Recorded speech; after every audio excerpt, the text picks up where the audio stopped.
लग्न समारंभाचा सीझन चालू असतो। मे महिना, एप्रिल महिना, मार्च महिना या महिन्यामध्ये लग्न समारंभ एवढे असतात की प्रत्येकाच्या गावामध्ये, प्रत्येकाच्या शहरामध्ये, प्रत्येकाच्या जिल्ह्यामध्ये, तालुक्यामध्ये प्रत्येक ठिकाणी जानेवारी, फेब्रुवारी, मार्च, एप्रिल, मे, काहीचं जूनमध्ये सुद्धा, म्हणजे काही अनेक वेळा करतात, परंतु हे 4-5 महिने आहेत ते खूप महत्त्वाचे असतात। आणि त्या महिन्यामध्ये लग्न समारंभाचा एवढा जोर असतो, एका गावात कधी-कधी 2-2 लग्न होतात, काही तालुक्यामध्ये 4-4, 5-5, 6-6 लग्न होतात।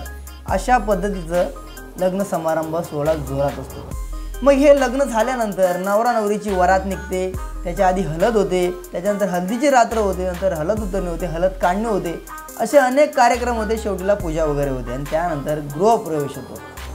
आणि ही गोष्ट आहे, ही व्हिडिओ आहे ती गृहप्रवेशावरच आहे।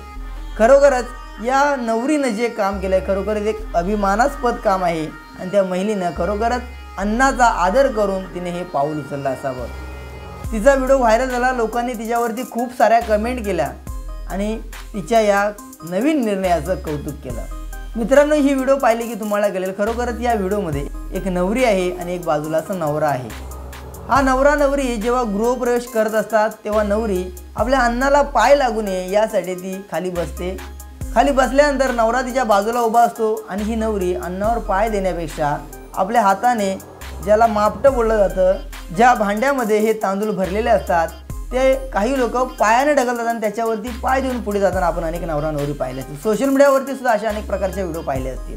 पण ही नवरी या अन्नावरती पाय द्यायला होईल यासाठी ही नवरी त्याच्यावर पाय द्यायला होऊ नये म्हणूनच त्या अन्नाला हाताने, जे तांदूळ भरलेले असतात ते भांडं हाताने पकडते, त्यानंतर त्याला हातानेच पलटी करते आणि पुढे जाताना पाहायला मिळते। तिच्या या नवीन निर्णयाचं कौतुक केलं जात आहे।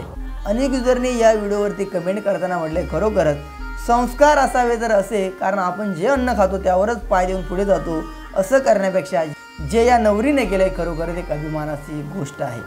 तर मित्रांनो, या नवरीने जे केलं आहे तर तुम्हाला त्यावरती काय वाटतं, तुमची प्रतिक्रिया काय आहे नक्की कमेंट करा। जर तुम्ही चॅनलवर नवीन असाल आणि सबस्क्राईब करायला विसरला असाल तर नक्की सबस्क्राईब करा।